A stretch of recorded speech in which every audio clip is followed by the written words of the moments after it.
আমার মা কত ধন্য মা, বয়ানে আসার আগে মায়ের কাছে দোয়া চাইছিল মা। সারা বাংলাদেশের মানুষ জামালপুরের ওয়াজ শুনতেছে, মাগো মা আজকেই তো সেই স্টেজে বয়ান করতে আসছিল, মা দোয়া চাই। মা দোয়া করছেন বাবা। আমি বলি মা আপনাদের মতো মা বড় ধন্য মা, সারা দুনিয়ার মানুষ সম্মান করে গো মা।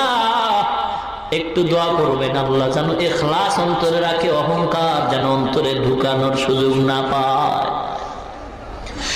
জামালপুরের মা বোনেরা গো, মাইকের আওয়াজ কি চায় না?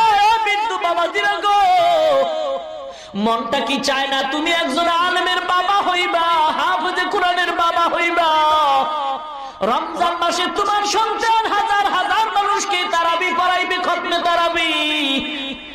ওই মহিলা দোয়া করে, আল্লাহ তুমি আমার সন্তান যাও দিছো, ওর বাবা নিয়ে গেছো, এখন আমি কেমন করে সন্তানটারে আলেম বানাবো? কপাল পুড়ে গেছে, টাকা নাই পয়সা নাই, কেমনে সন্তান আলেম হবে?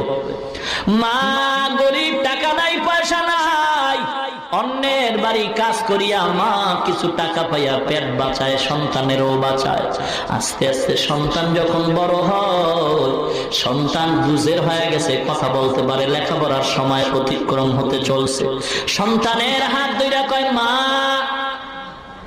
আমার বুক ভরা আশা আমার পূরণ হয় নাই গো সন্তান, আমার আশা ছিল আমি তোমার হাফেজ বানাবো, আলেম বানাবো, না না তোমার বাবা নাই, আমি গরিব, অন্যের ঘরে কাজ করে জীবন চালাই, যাও তুমিও নাই না যাও, অন্যের বাড়ি যদি কোনো কাজ পাও কাজ করে পেট বাঁচাও, কিন্তু আমার কাছে আর রাখার সুযোগ নাই, লেখাপড়া করানোরও সুযোগ আমার হবে না।